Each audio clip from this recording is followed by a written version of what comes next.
muito boa tarde. Estamos iniciando mais um programa Hora Atividade. Esse que é um programa de iniciativa do CMP Sindicato, Sindicato dos Professores Municipais de Passo Fundo, e tem o objetivo de conversar com a comunidade, não só com a comunidade escolar, mas com toda a sociedade, sobre problemas relacionados à educação. Mas neste momento tão conturbado do mundo, é inevitável que nós tenhamos que falar sobre a questão da pandemia mundial e da questão do coronavírus e toda a sua influenciação no nosso meio social. E para conversar um pouquinho sobre esse assunto, hoje estamos trazendo uma convidada muito especial, que está a sua agenda muito cheia, mas sobrou um tempinho para conversar com os professores municipais e com a comunidade escolar. Estou falando da reitora da Universidade de Passo Fundo, a professora Bernadette Dalmolin, que está, nesse momento, já quase um ano e pouco à frente da universidade e vem, talvez, enfrentando o seu maior desafio enquanto profissional. Então, Bernadette, seja bem-vinda ao nosso programa. Obrigada. Olá, Eduardo. Olá, Regina, Débora, toda a comunidade que está nos assistindo. Um prazer falar com vocês. Nós temos também o prazer de receber hoje a professora Regina Costa dos Santos, diretora do CMP Sindicato. Então, Regina, boa tarde, seja bem-vinda. Boa tarde, Eduardo, Débora, Berna, que alegria poder estar participando dessa mesa virtual com vocês. Hoje, muito mais bonita a mesa, né, Eduardo? A mulherada tomando conta, então que a gente possa fazer uma boa reflexão. Antes de apresentar a Débora, eu quero dizer que a Regina fez uma choradeira, porque tinha muito homem na última entrevista, então agora, para contemplar a professora Regina, né? E nós temos o prazer hoje de receber a professora Débora Soares, também nossa colega do município e diretora do CMP. Débora, seja bem-vinda. Boa tarde, Eduardo, Regina, colegas do CMP, boa tarde, a professora Bernadette, reitora da UPF, carinhosamente chamada de Berna. É um prazer estar com vocês hoje. Também fico muito alegre de ter um grupo formado pela maioria de mulheres para poder conversar. Eu também fico. Berna, vou começar de pronto contigo e eu quero saber de ti como é que foi a experiência de você à frente da reitoria da UPF, né, que por si só já é um grande desafio, e há 2, 3 meses atrás ter recebido essa notícia impactante para o mundo inteiro sobre a questão da pandemia mundial. Como é que foram essas implicações iniciais para você como reitora e para a UPF? Olha, colegas, fazer a gestão de uma universidade como a nossa já é um grande desafio, né? Nós estávamos trabalhando muito nos últimos tempos, reorganizando a universidade, modernizando, fazendo uma série de ações de bastante impacto. E aí nos chega a pandemia, né? Uma situação nova para todos nós. Acho que ninguém das nossas gerações enfrentou algo parecido. A gente tem trabalhado com muita incerteza, com uma certa desorganização inicial, inclusive, porque não estava no nosso planejamento, né? Nós não estávamos prevendo isso. Obviamente, tivemos que acelerar o passo, nos readaptar a uma situação nova, além de toda a questão da vida, desse medo que nos circunda, ainda nós tivemos que nos readaptar a uma situação de virtualidade, né, de podermos transferir boa parte das nossas vidas, da nossa vida acadêmica para o mundo virtual, que é o que nos é possível hoje. Então, tem sido, assim, bastante trabalhoso, eu diria, bastante trabalhoso. Os primeiros dias foram de adaptação maior, de investimento grande na questão da tecnologia, para nós podermos dar conta de transferirmos as nossas aulas para as plataformas virtuais, adequarmos os nossos planos de ensino, reorganizarmos, enfim, toda a vida acadêmica.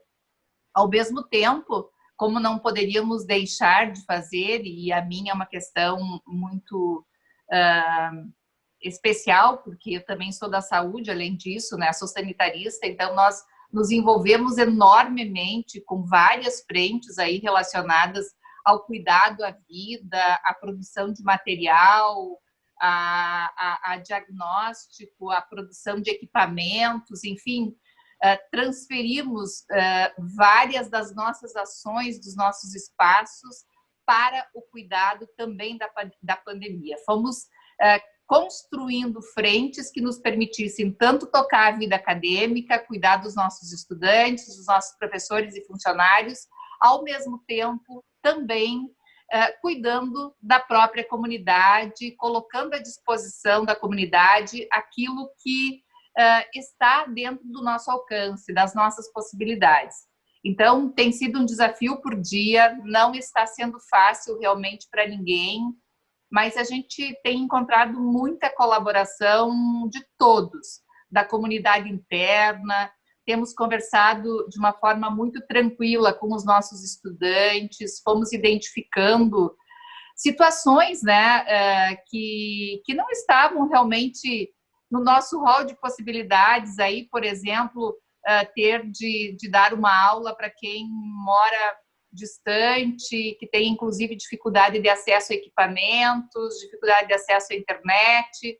Então, nós fomos tendo de mapear todas essas situações de uma forma muito veloz e de nos adaptar àquilo que era possível para continuarmos mantendo esse vínculo, esse elo, continuarmos trabalhando com os nossos alunos de forma a fazer com que o processo de ensino-aprendizagem continuasse acontecendo.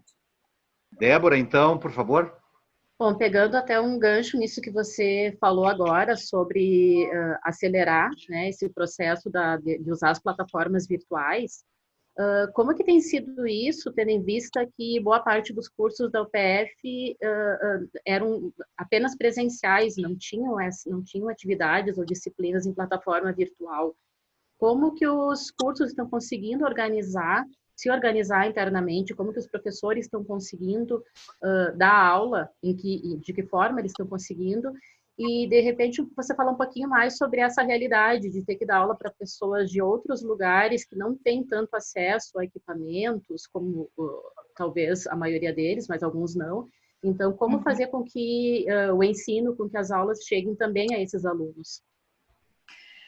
Então, Débora, uma primeira questão que nós nos deparamos é com o tal do EAD, né? Ou Educação à Distância, melhor assim.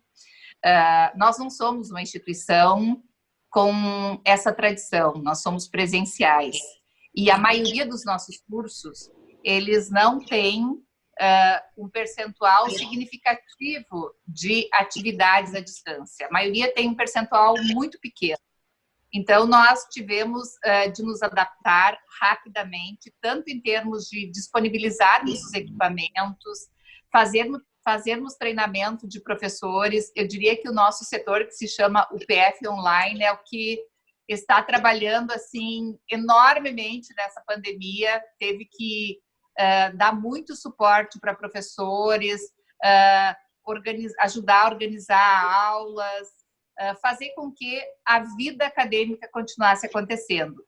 Então, nós chamamos os professores, conversamos com eles, solicitamos e colocamos à disposição, enfim, também toda essa estrutura, solicitamos que eles pudessem pensar em formas adequadas, né? Porque é diferente tu dares uma aula presencial e uma aula à distância. Nós estamos trabalhando, na medida do possível, de forma síncrona, ao mesmo tempo em que a aula acontecia aqui, né? Nós estamos mantendo o professor, e essa é uma diferença do EAD, de modo geral, né? Do ensino à distância, de modo geral, e parte desse fazer, ele se dá por meio de monitores, não é o nosso caso, né? Nós estamos com todas as atividades sendo trabalhadas pelos próprios professores e de maneira síncrona. De modo geral, tem funcionado bem.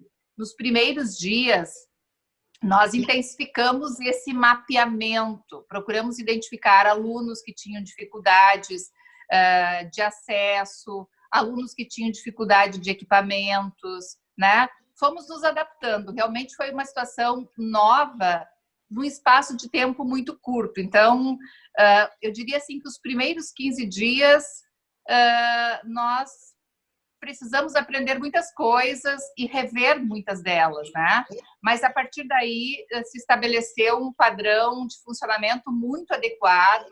Nós estamos acompanhando, inclusive ontem fizemos uma reunião com todos os DAs, os diretórios acadêmicos e o DCE, e a resposta que os alunos estão nos dando é muito satisfatória. Eles estão bastante satisfeitos assim com o que nós estamos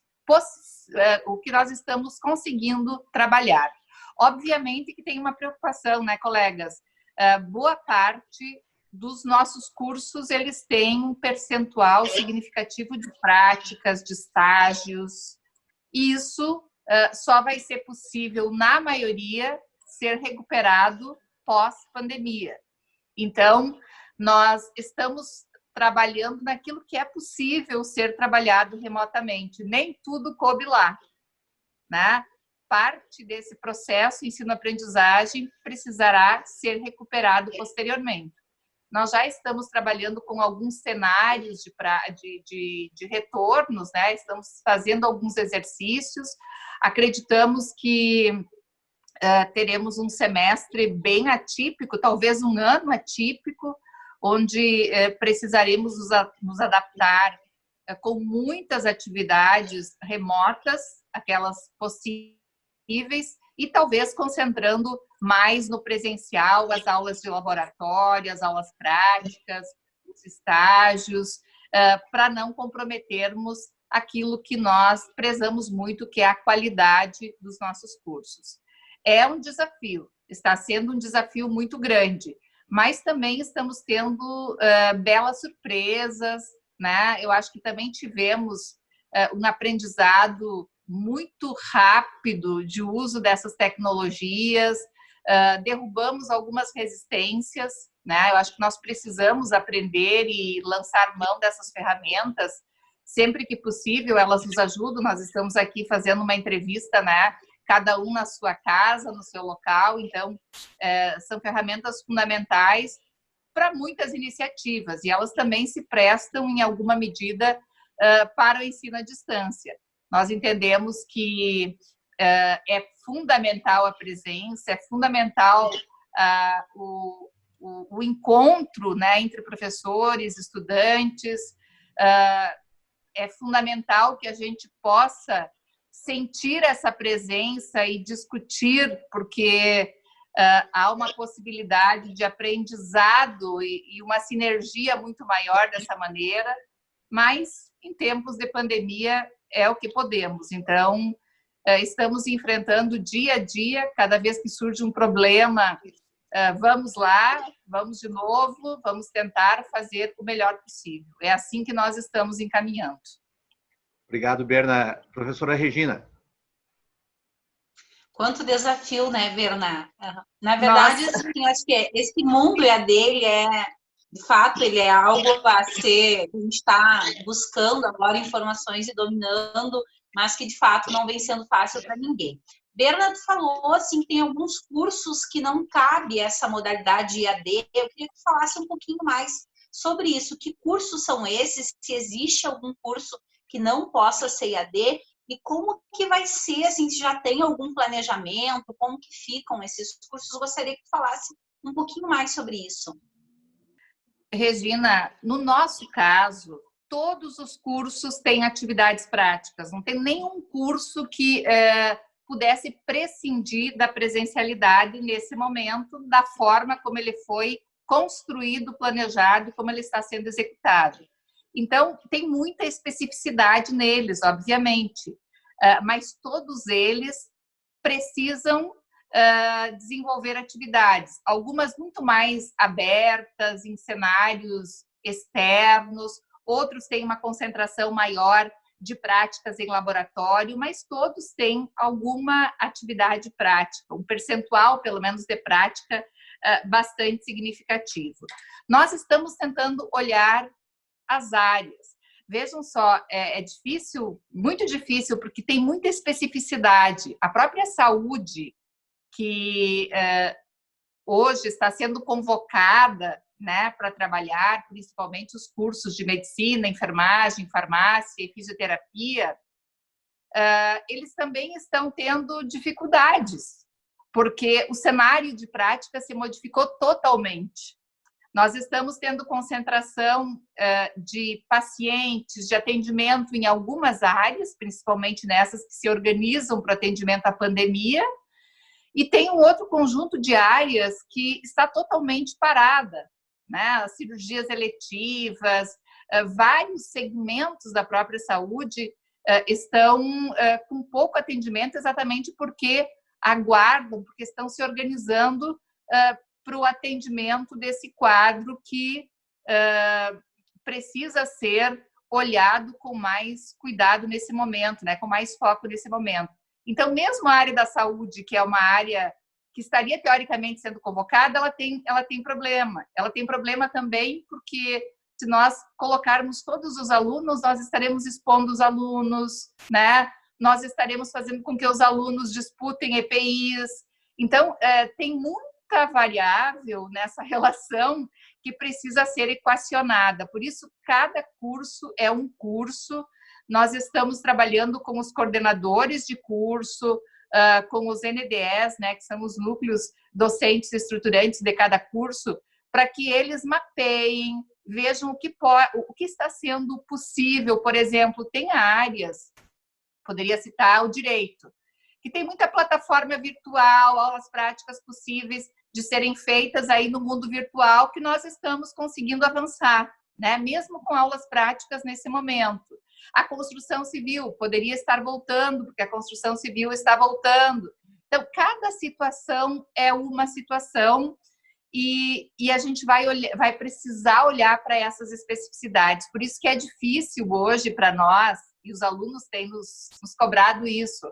Quando é que nós voltamos? Primeiro porque a gente não tem, né, essa capacidade de adivinhação de quando é que a gente vai poder voltar. Mas mesmo numa possível volta, digamos, que a gente tenha condições de fazer o tal do isolamento controlado, que o governo do estado tem falado, é difícil porque a vida não vai voltar ao normal como ela era antes. Então, a gente vai ter que continuar cuidando cada uma dessas realidades. Talvez as práticas elas precisarão se adaptar em alguma medida para a gente poder continuar qualificando os nossos estudantes, né? Enfim, toda a vida profissional decorrente desse processo. Agora, sim, nós estamos tentando olhar muito por área, caso a caso, curso a curso, e mapeando possibilidades e cenários de volta. Nós imaginamos que esse ano ele vai ser bastante diferente. E talvez, né, o que virá daqui para frente também. Não temos muitas certezas, infelizmente, né? Vamos tentar fazer o melhor. Berna, ainda nessa questão da continuidade das aulas, né, de como vai ser o futuro, nós temos algumas questões que estão acontecendo agora. O prefeito municipal, ele tem baixado decretos e em todos eles as aulas têm sido postergadas.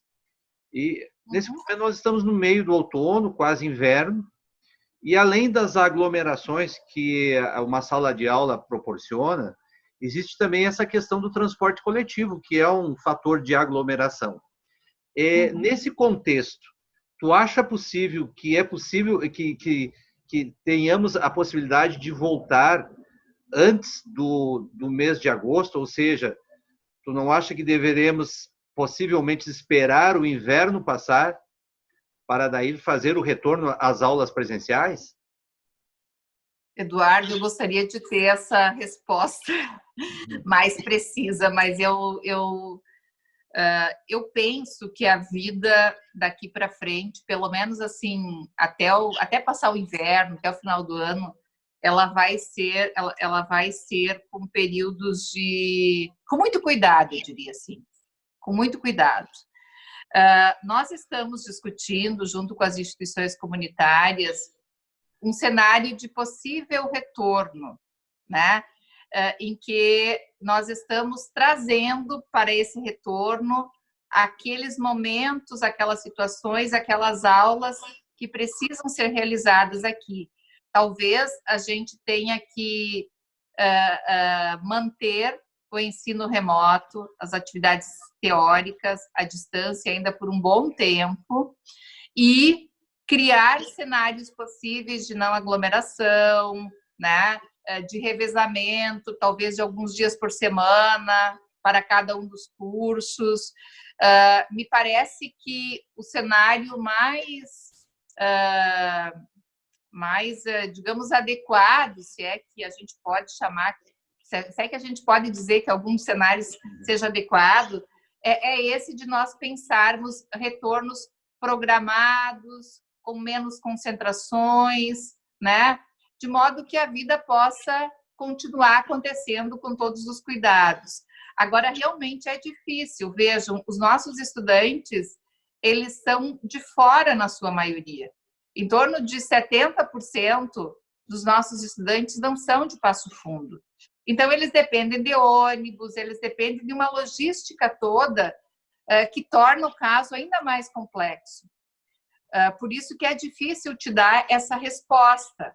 A gente também imagina, e conhecendo a epidemia, as epidemias, que elas vão levar um tempo, né? E que nós vamos, inevitavelmente, estar expostos a ela e temos que enfrentá-la com todo o cuidado e com o mínimo de dano possível.